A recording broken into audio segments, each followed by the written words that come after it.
The cantina on Kepler's Rest was quiet tonight. Only a few beings sat at the metal tables, drinking their various liquids and keeping to themselves.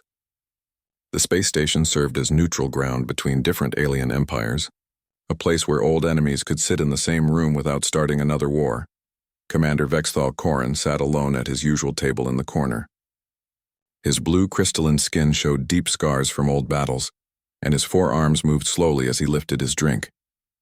The Zephyrian had been coming to this cantina for 10 years now, always sitting alone, always drinking the same bitter liquid from his home world.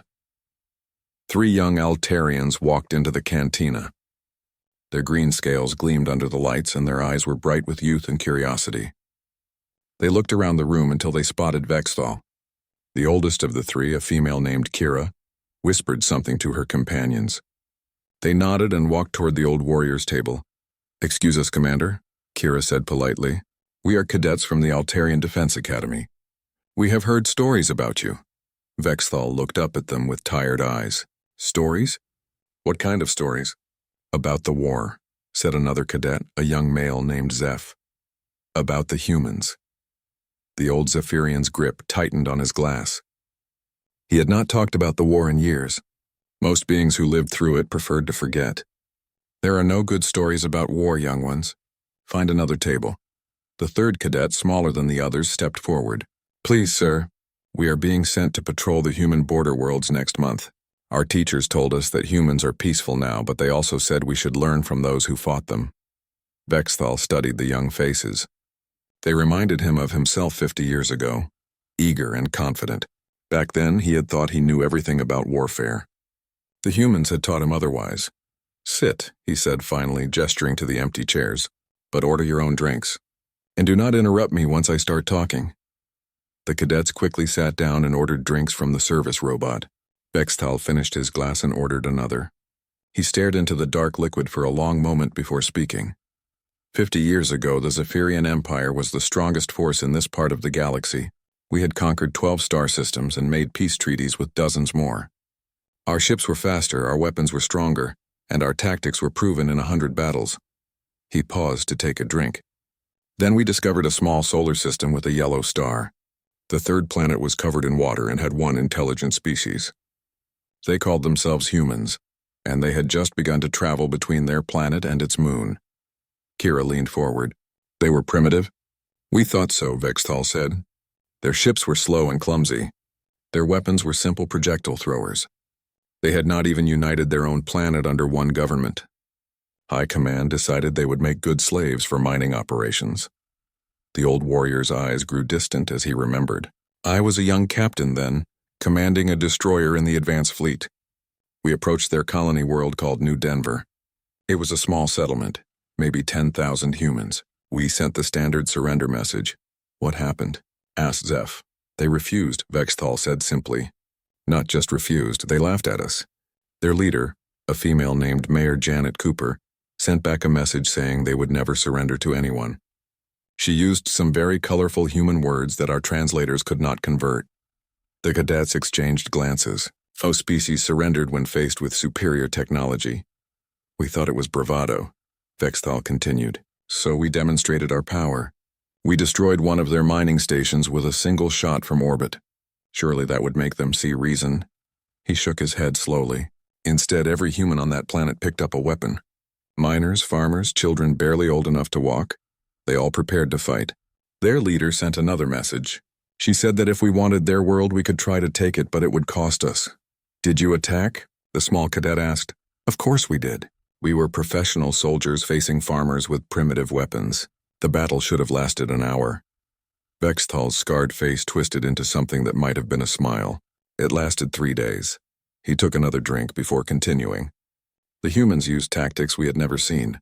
They hid in tunnels under their cities. They turned their mining equipment into weapons.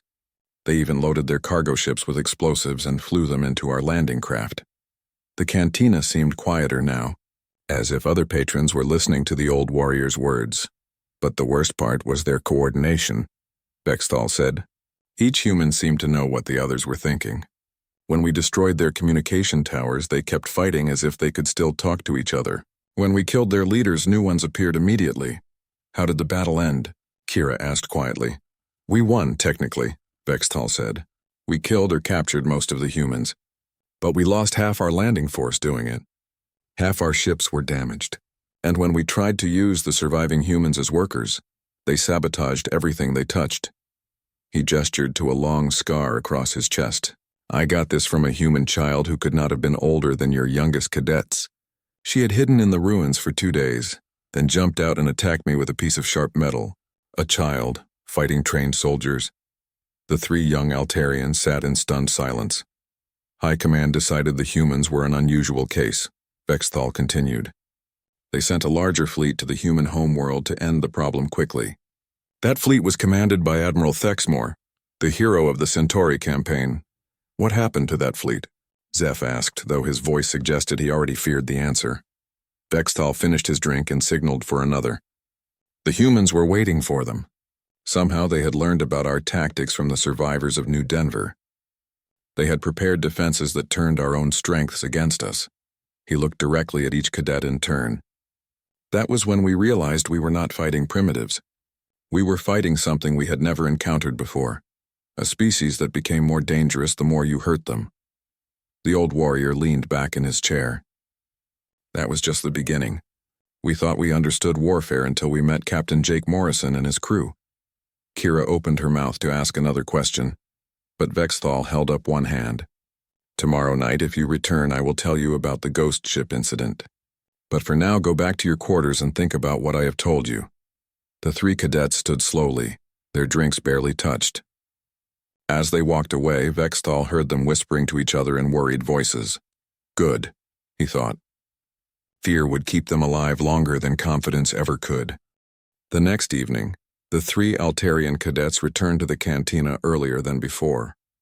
They had spent the day asking their teachers about the human Zephyrian War, but found little information in their academy databases. Most of the official records were classified or simply missing. Vexthal was already at his table when they arrived. He looked tired, as if remembering the previous night's story had cost him sleep. The cantina was busier tonight, with traders and miners filling most of the tables, but the old warrior's corner remained empty except for his usual chair. You came back, he observed as the young alien sat down. We could not stop thinking about what you told us, Kira admitted. Our instructors said the war lasted 7 years, but they would not tell us details. 7 years, 4 months, and 16 days, Vexthal said precisely. I counted every one of them. He gestured to the service robot for his usual drink. What did your teachers tell you about the casualties? The cadets looked uncomfortable. They said the numbers were disputed, Zeph answered carefully. Vexthal laughed, but there was no humor in the sound. Disputed? Yes, I suppose they would say that. He took a long drink. The truth is that no one wants to admit how badly we lost. Not just in ships or soldiers, but in our understanding of what war could be. The old warrior stared into his glass for a moment. The ghost ship incident happened 3 years into the war. By then, both sides had learned each other's basic tactics. We knew humans were unpredictable, and they knew our technology was superior. He gestured to another scar on his arm, this one shaped like a burn. I was commanding the destroyer Void Piercer as part of Patrol Group 7. Our mission was to hunt down human raiders in the Kepler Belt asteroids. Raiders? The small cadet asked. Human ships that attacked our supply lines, Vexthal explained. They would hit our cargo vessels and disappear into the asteroid field before we could respond. For months we had been chasing shadows. The cantina's noise seemed to fade as the old warrior's voice took on a different tone, deeper and more careful. Then our sensors detected a human ship drifting near the belt's outer edge. The vessel appeared heavily damaged, with no power signatures and no life support active. It was a mining ship called the Iron Will, commanded by someone named Jake Morrison. Vexthal paused to order another drink. Admiral Kethvar decided this was our chance to capture human technology and prisoners. He ordered 3 destroyers to investigate my ship, the Star Render, and the Deep Strike. A trap? Kira guessed. We thought it might be. Vexthal nodded. But our scans showed the ship was genuinely damaged. Hull breaches, dead engines, failing life support. If humans were aboard, they would die soon without rescue. The old warrior's eyes grew distant. We approached carefully, weapons ready. The Deep Strike went in first to dock with the human vessel. I watched from the Void Piercer as their boarding party entered the Iron Will. He took a drink and his hand trembled slightly. The first sign something was wrong came when the boarding party reported that the ship's cargo hold was full of mining equipment, but no humans were found. Then they discovered that the damage was too precise, too carefully placed. It was a trap after all? Seth asked. Worse than a trap, Vexithal said quietly. It was bait for something we never saw coming. As the Deep Strike tried to withdraw from the docking position, hidden charges detonated along the Iron Will's hull. The explosions damaged both ships and left them stuck together. The three cadets leaned forward, caught up in the story despite their growing unease. That was when Captain Morrison revealed himself, Vexthal continued. His voice came over our communications, calm and polite. He apologized for the deception and explained that his crew had evacuated to the asteroids hours earlier. Then he told us we had 30 minutes to surrender before he activated the real surprise. What surprise? The small cadet whispered. Vexthal pointed to the burn scar on his arm. Morrison had turned the entire asteroid field into a weapon. His crew had spent weeks placing charges throughout the rocks, connecting them with comm cables and timing devices. They had also attached small thruster units to dozens of asteroids. The old warrior's voice dropped even lower. When those thrusters fired, the asteroids began moving toward our ships. Not quickly, but with steady, inevitable purpose. And as they moved, Morrison's voice kept talking to us, explaining exactly what was happening. He was talking to you during the attack? Kira asked in disbelief. Morrison seemed to think we deserved an explanation, Vexthal said. He told us how his crew had been miners before the war started. They knew asteroids better than anyone in the galaxy. He described how they had calculated the exact trajectories needed to trap us in a closing sphere of moving rocks. The old warrior paused to gather himself. The worst part was how reasonable he sounded. Like a teacher explaining a lesson to students. He even gave us suggestions for how to escape, though he admitted none of them would work. What did you do? Seth asked. We tried everything, Vexthal replied. We fired on the asteroids, but there were too many. We attempted to break away, but the Deep Strike was still attached to the Iron Will. We called for reinforcements, but Morrison had somehow jammed our long-range communications. He showed them another scar, this one on his neck. As the asteroids closed in, Morrison made us an offer. He would tell us how to escape if we agreed to release all human prisoners held on Zephyrian ships. Did you agree? The small cadet asked. Vexthal shook his head. Admiral Kethvar refused. He said the Zephyrian Navy did not negotiate with terrorists. The old warrior's expression darkened. Morrison's response was to detonate charges on 3 asteroids simultaneously. The explosion sent rock fragments through the Star Render's hull like bullets. The cantina had grown quieter around them, though the cadets barely noticed. The Star Render was destroyed in minutes, Vexthal continued. 200 of my fellow warriors gone. Morrison came back on the communication channel and repeated his offer. But this time he sounded sad rather than angry. What happened next? Kira asked, though her voice suggested she feared the answer. Admiral Kethvar finally agreed to the exchange, Vexthal said. Morrison gave us the escape route, a narrow path between the moving asteroids that would only stay open for 10 minutes. The Deep Strike had to abandon the Iron Will and its boarding party, but both surviving ships made it out. The old warrior finished his drink in one swallow. As we retreated, Morrison contacted us one final time. He thanked us for agreeing to the prisoner exchange and said he hoped we could end the war without more bloodshed. He let you go? Seth asked in surprise. He kept his word exactly, Vexthal confirmed. But he also made sure we understood the lesson. The humans had turned mining equipment into weapons. They had used their knowledge of asteroids to create a trap we never saw coming. And they had done it all while maintaining some kind of moral code. The 3 cadets sat in stunned silence for several minutes. We reported the incident to High Command. Vexthal continued eventually. They classified the entire event and ordered us never to speak of it. But word spread anyway. Soon every Zephyrian commander knew that humans could turn any environment into a battlefield. He gestured to the service robot for another drink. Morrison and his crew became legends among our forces. Some commanders feared them. Others wanted to study their tactics. But all of us learned to expect the unexpected when fighting humans. The old warrior looked directly at each cadet, but that was not the worst of it. The worst was when we captured some of them. Kira opened her mouth to ask another question, but Vexthal held up his hand.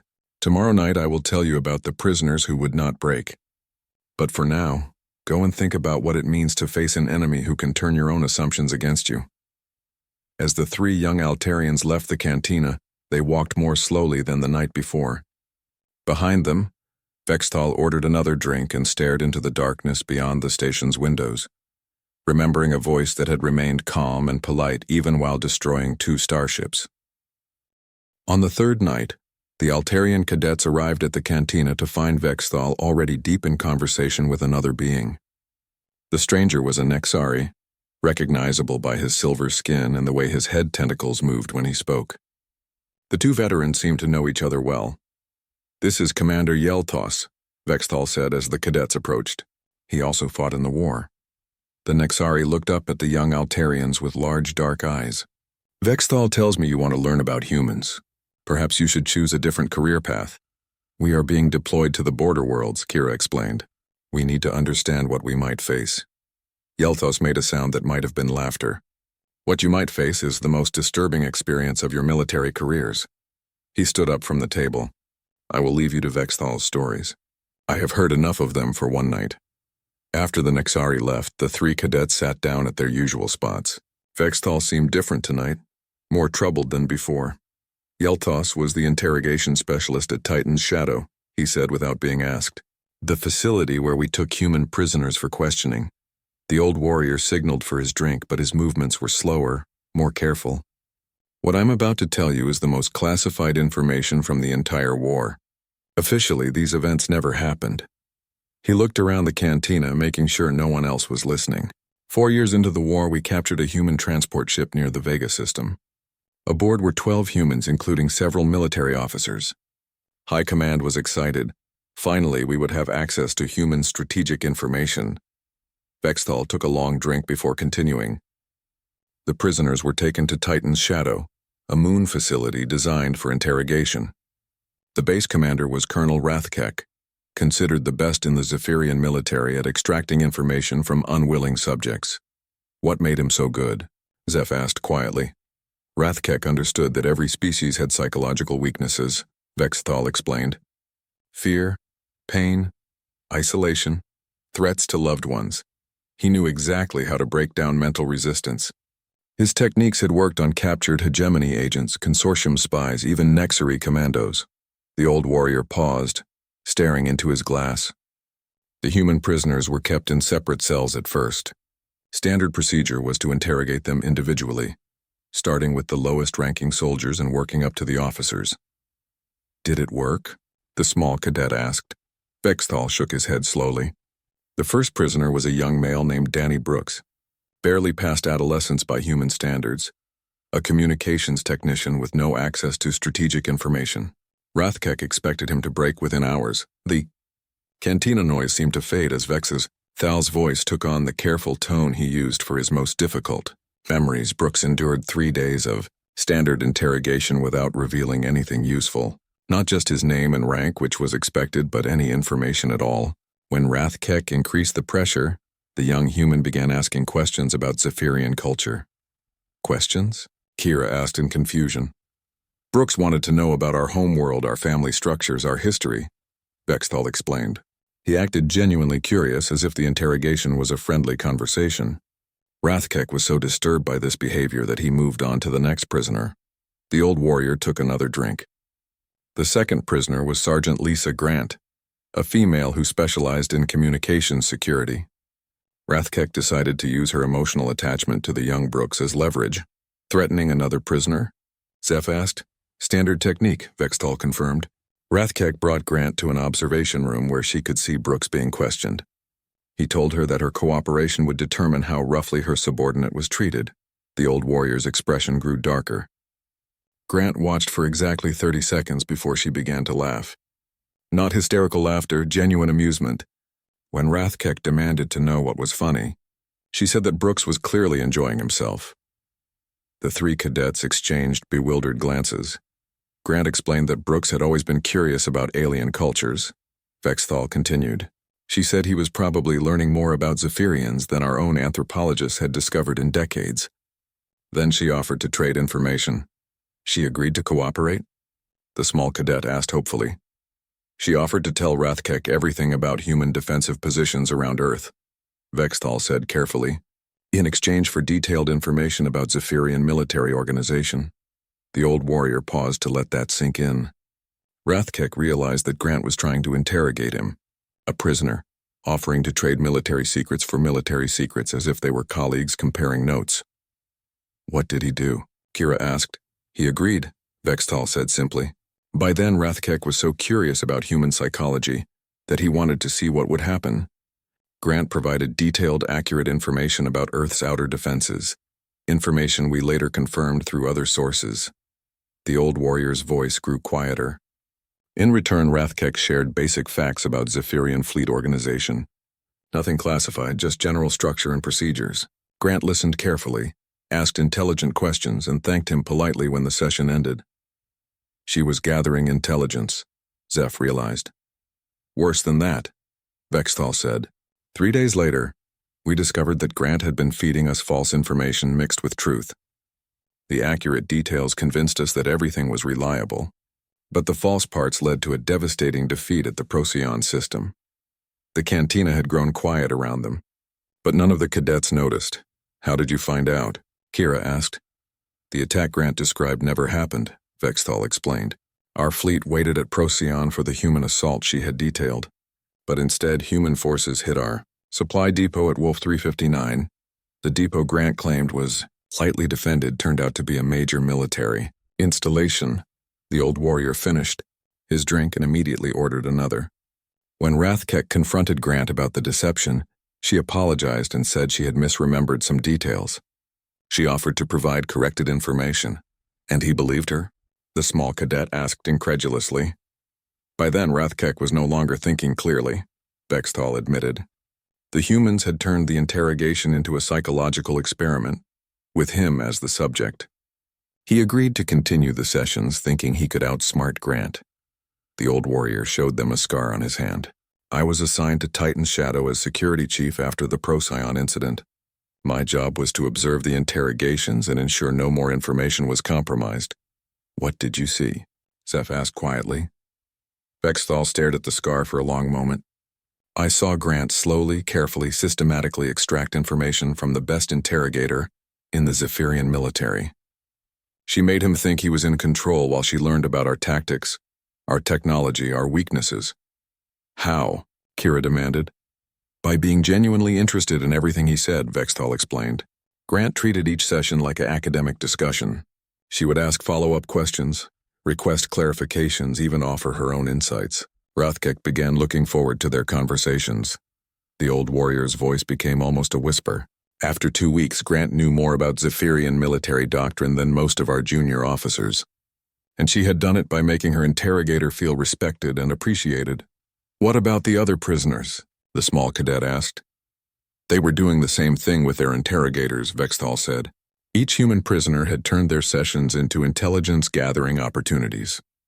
They coordinated their efforts, sharing information through a code they tapped on the walls between cells. The 3 cadets sat in stunned silence. The final revelation came when we discovered that Colonel Frank Weber, the senior human officer, had been organizing an escape plan, Vexthal continued. Using information gathered during interrogations, the prisoners had mapped the entire facility, identified guard rotations, and located weaknesses in our security. Did they escape? Zeph asked. Vexthal nodded slowly. All 12 prisoners, plus 6 humans from other cells, plus 4 alien prisoners who had been captured months earlier. Weber's plan was so thorough that they reached their hidden ships before we even knew they were gone. The old warrior looked directly at each cadet. The humans had spent weeks convincing their interrogators that they were broken, cooperative, and harmless. Meanwhile, they were gathering intelligence and planning an operation that freed nearly 24 prisoners from our most secure facility. How did High Command react? Kira asked. They classified the entire incident and transferred everyone involved to different assignments, Vexthal said. Officially, the prisoners were killed while attempting escape. Unofficially, every interrogation specialist in the fleet received new training on human psychology. The old warrior signaled for another drink. But the lesson was clear. Humans did not break under pressure, they adapted to it. They turned every disadvantage into an opportunity to learn and grow stronger. He looked up at the three young faces watching him. We thought their individuals were terrifying. Then we encountered them as a unified force on Terra Nova. As the cadets prepared to leave, Vexthal's voice stopped them. Remember what I told you about Grant and Brooks? They were not. The fourth night brought a storm to Kepler's Rest. Rain drummed against the station's windows while lightning flashed in the distance. The cantina was nearly empty, with most beings staying in their quarters until the weather passed. Vexthal sat at his usual table, but tonight he had several empty glasses in front of him instead of just one. When the three Altarian cadets entered, they noticed that the old warrior looked older somehow, as if the previous nights of storytelling had aged him. You came despite the storm, he observed as they sat down. We could not stay away, Kira admitted. Your stories have changed how we think about everything. Vexthal nodded slowly. Tonight's story will change you more than the others. What I'm about to tell you is why the war ended, though few beings understand the real reasons. He gestured to the empty glasses. I have been preparing myself for this memory. Terra Nova was the worst battle of the war, not because of the casualties, but because of what it taught us about ourselves.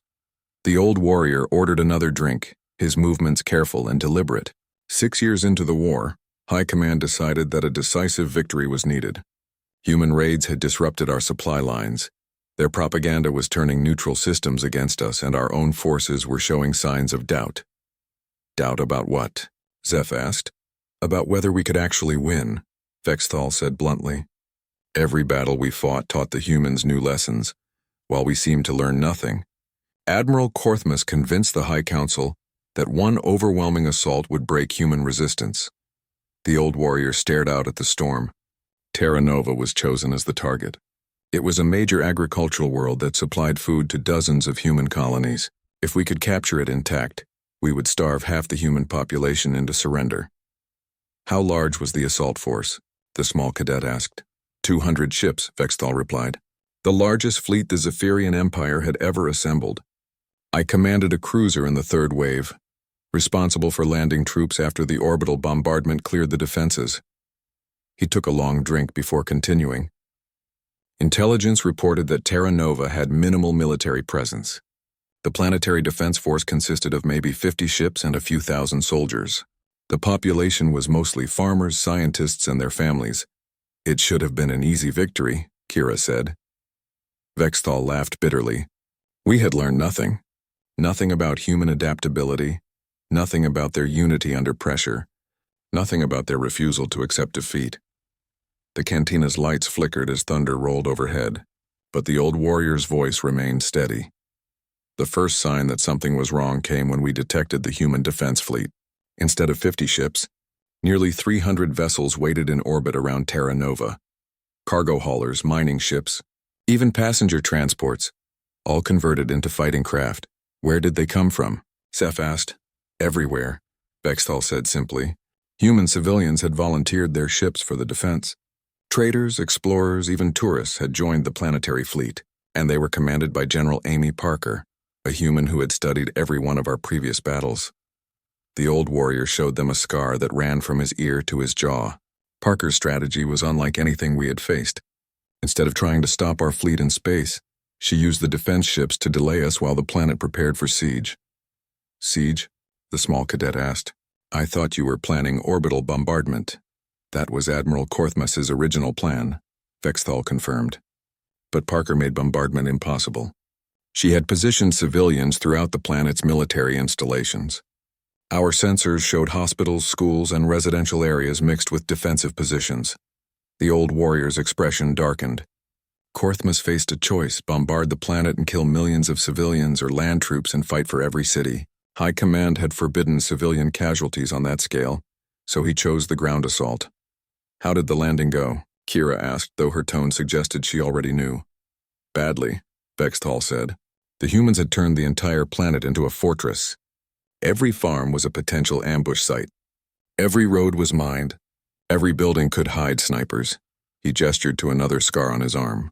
But the worst part was not the military resistance. It was the civilians. The three cadets leaned forward despite themselves. On Terra Nova, there was no distinction between soldiers and civilians, Vexthal explained. Farmers fought with hunting rifles. Scientists built improvised explosives. Children as young as 10 served as messengers and scouts. Children? Zeph asked in shock. A human child named Billy Murphy, maybe 12 years old, guided my patrol into an ambush that killed half my soldiers, Vexthal said quietly. When we captured him, he said his father had taught him that protecting his home was every citizen's duty. The old warrior stared into his glass. We had expected to fight an army. Instead, we were fighting an entire civilization. How long did the battle last? The small cadet asked. 4 months, Vexthal replied. 4 months of house-to-house fighting, of ambushes and sabotage, of victory that turned into defeat every time we thought we were winning. The storm outside seemed to be growing stronger, matching the darkness in the old warrior's voice. The turning point came when Major Steve Collins organized the Civilian Resistance Network. Vexthal continued. Collins was not even a soldier. He had been a factory manager before the war, but he understood how to coordinate thousands of people working toward a common goal. What did he do? Kira asked. Collins turned the entire population into an intelligence network, Vexthal explained. Every human on the planet became a spy, watching our movements and reporting to hidden communication centers. We could not move a single patrol without the resistance knowing about it. The old warrior showed them a burn scar on his neck. Dr. Alan Murphy, an agricultural scientist, used his knowledge of farming equipment to create weapons we had never imagined. Crop dusters became bomber aircraft. Irrigation systems became delivery methods for chemical weapons. Even fertilizer became explosive material. The civilians were making weapons? Zeph asked incredulously. They were making everything, Vexthal said. Weapons, ammunition, communication equipment, medical supplies. The humans had turned their entire industrial base into a military production system, run by people who had been growing food the week before. The old warrior took another drink, his hand trembling slightly, but it was Captain Rachel Torres who showed us how truly outmatched we were. Who was she? The small cadet asked. A pilot who had been testing experimental aircraft when the war started, Vexthal replied. Torres flew a ship that our sensors could barely detect using technology we did not understand. Stealth technology? Kira guessed. More than that, Vexthal said. Torres could make her ship invisible to our sensors, then appear suddenly to destroy our aircraft before vanishing again. She flew missions that should have been impossible, attacking targets deep behind our lines. The old warrior's voice grew quieter. One night, Torres infiltrated our main base and destroyed our command center with surgical precision. No civilians were harmed. No unnecessary damage was done, but our entire command structure was eliminated in minutes. How? Zeph asked. She walked in through the front gate, Vexthal said simply. Torres had studied our security procedures and waited for the exact moment when guard shifts changed. She moved through the base like she belonged there, planted her charges, and left before anyone noticed. The 3 cadets sat in stunned silence as thunder crashed overhead.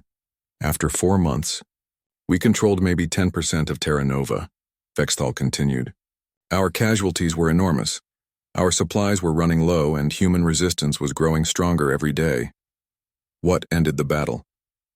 The small cadet asked.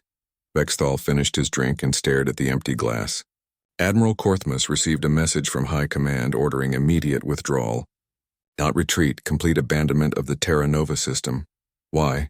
Kira asked. Because High Command had finally understood what we were really fighting, Vexthal said. Terra Nova proved that humans did not just have soldiers. They had something far more dangerous. The old warrior looked directly at each cadet.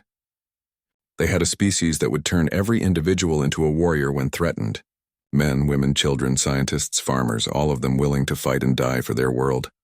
The message we intercepted afterward explained everything, he continued. But that is tomorrow's story. As the 3 young Altarians prepared to leave, Vexthal's voice stopped them one final time. Remember that Terra Nova was not unusual for humans. Every world they settled had the same potential for total resistance. We were not fighting an empire or an army. We were fighting an entire species that refused to be conquered. The cadets walked back to their quarters through the storm, each understanding that their assumptions about warfare had been fundamentally wrong. Behind them, Vexthal ordered another drink and waited for the lightning to stop reminding him of orbital bombardments that never came. The 5th night was the quietest the cantina had ever been. The storm had passed, leaving only the gentle hum of the station's systems and the occasional clink of glasses. Bextal sat at his table with a single drink, untouched, while he stared out at the stars visible through the cleared windows. The three Altarian cadets entered to find the old warrior looking somehow different. Not older or more tired, but strangely peaceful, as if he had finally reached the end of a long journey. "Tonight is the last story," he said, without looking at them as they sat down. "After tonight you will understand why the war ended, and why it will never begin again." He finally turned to face them, and the cadets saw something new in his eyes, not the pain or anger they had seen before, but a kind of resigned respect. "The message I mentioned yesterday was intercepted 3 days after we abandoned Terra Nova," Bextal began. "It was a communication from Admiral Nancy Chen, the Supreme Commander of Human Forces, to all human fleet commanders throughout the galaxy." The old warrior picked up his drink but did not sip it. "Admiral Chen was ordering her forces to prepare for something called Operation Last Light. Our intelligence division spent weeks trying to decode what that meant." "A new offensive?" Kira asked. Bextal shook his head. "Chen's message was not about attacking us. It was about offering us one final chance for peace." The three cadets exchanged confused glances. "Peace?" Zeph asked. "After 7 years of war?" "The message contained detailed proposals for ending the conflict," Bextal explained. "Human territorial boundaries, trade agreements, prisoner exchanges, even reparations for damage caused by both sides. Chen was offering to negotiate a treaty that would give the Zephyrian Empire everything we had originally wanted." "That sounds too good to be true," the small cadet said suspiciously. "It was," Bextal agreed, "because the message also contained the alternative." The old warrior finally took a sip of his drink, his movements slow and deliberate. "If the Zephyrian Empire rejected the peace offer, human forces would implement Operation Last Light, a strategy designed to ensure that if humanity fell, they would take their enemies with them." "How?" Kira asked, though her voice suggested she feared the answer. Bextal stared out at the stars for a long moment. "The details were classified at the highest levels, but our intelligence division eventually pieced together the basics. The humans had been preparing for total war from the very beginning." He gestured to the window. "Every human colony world had been equipped with devices that could destabilize their star's fusion process. If triggered simultaneously, dozens of human suns would go nova, creating a chain reaction that would sterilize hundreds of star systems. The cantina seemed to grow colder as the implications sank in. But that would kill all the humans too," Zeph said in shock. "Exactly," Bextal confirmed.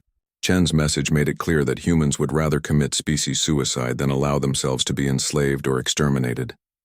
The old warrior showed them his final scar, a small mark on his wrist. "I was part of the team that briefed High Command on the intercepted message. Admiral Vorthak, our Supreme Commander, asked our scientists if such a plan was technically possible." "What did they say?" the small cadet whispered. "That it was not only possible but that the humans had already begun the process," Bextal said quietly. "Our deep space sensors detected unusual energy signatures from 17 human star systems. The devices were real, they were active, and they were waiting for a signal from Earth." The three cadets sat in stunned silence, trying to process what they had heard. "High Command called an emergency session," Bextal continued. "For the first time in Zephyrian history, our leaders had to consider the possibility of mutual extinction." "What was their decision?" Kira asked. "To test human resolve," Bextal said. "Admiral Vorthak ordered a massive assault on Earth itself, believing that humans would never actually trigger the devices when faced with the destruction of their homeworld." The old warrior's expression grew distant. "The assault fleet was the largest military force in galactic history. 400 ships carrying enough firepower to crack a planet's crust. I commanded a dreadnought in the advance formation." "Did you reach Earth?" Zeph asked. Bextal nodded slowly. "We broke through the outer defenses and established orbit around the human homeworld. Admiral Vorthak sent a final surrender demand to President Robert Kim, the human leader." "What was Kim's response?" the small cadet asked. "He agreed to surrender," Bextal said simply. "President Kim offered to transfer all human territories to Zephyrian control, disband human military forces, and accept whatever terms we demanded." The cadets looked confused. "That does not sound like the humans from your other stories," Kira said. It was not, Vexthal agreed. Kim's surrender message was accompanied by detailed instructions for Operation Last Light. He explained that human fleet commanders had standing orders to trigger the Nova devices if Earth fell, regardless of any surrender or peace treaty. The old warrior took another sip of his drink. Kim told Admiral Vorthak that he personally wanted peace, but that the human military would not allow their species to be enslaved. He said that our choice was simple: accept the peace treaty, or watch both civilizations burn. Mutual assured destruction, Zeph said, understanding finally dawning. More than that, Vexthal said. Kim's message included recordings from every human fleet commander, confirming their willingness to execute the plan. Admiral Chen herself appeared on screen to explain that she had children on Earth, but would still give the order if necessary. The cantina was completely silent now except for the old warrior's voice. The recordings were terrifying because they showed no anger or hatred, Vexthal continued. The human commanders spoke calmly about ending both species, as if it were a reasonable military decision. What did Admiral Vorthak do? The small cadet asked. He called off the assault and opened negotiations immediately, Vexthal replied. The peace treaty was signed within a week, giving humans everything they had originally requested. The old warrior finished his drink and set the glass down carefully. But the real reason the war ended was not fear of the Nova devices. It was what those devices represented about human nature. What do you mean? Kira asked. Vexthal looked directly at each cadet in turn. The humans had shown us that they were capable of anything when threatened. They would turn their children into soldiers, their civilians into warriors, their entire species into a weapon if necessary. They were willing to destroy everything rather than be conquered, Zeph said. More than that, Vexthal corrected. They were willing to destroy everything, while still offering their enemies a chance for peace. Chen's message included detailed plans for post-war cooperation, trade agreements, even cultural exchange programs. The old warrior gestured to the peaceful cantina around them. 50 years later, Zephyrian traders work alongside human merchants. Our young people study at human universities. Our species have become allies instead of enemies. Because of the peace treaty? The small cadet asked. Because we finally understood what humans really were, Vexthal said. Not monsters or angels, but something far more dangerous. A species that combines absolute determination with genuine compassion. He stood up slowly, preparing to leave. The war ended because High Command realized that humans do not want to be the monsters in the galaxy. But if you force them to choose between being monsters and being extinct, they will choose to be monsters every single time. The old warrior looked out at the stars one final time. And they are very, very good at it. As Vexthal walked toward the cantina's exit, Kira called after him. What happened to the Nova devices? He stopped and turned back. They are still there, still active, still waiting. Human leaders decided that some weapons are too important to disarm. Are you not afraid? Zeph asked. Vexthal smiled, the first genuine smile the cadets had seen from him. I am terrified, but I am also grateful. Grateful? The small cadet asked in confusion. Because I learned that there are worse things in the galaxy than humans, the old warrior said. There are the people humans become when they have no other choice. He raised his hand in a gesture of farewell. Remember that when you patrol their border worlds. Treat humans with respect, not because they are weak, but because they are strong enough to show mercy. Do not make them choose to be something else.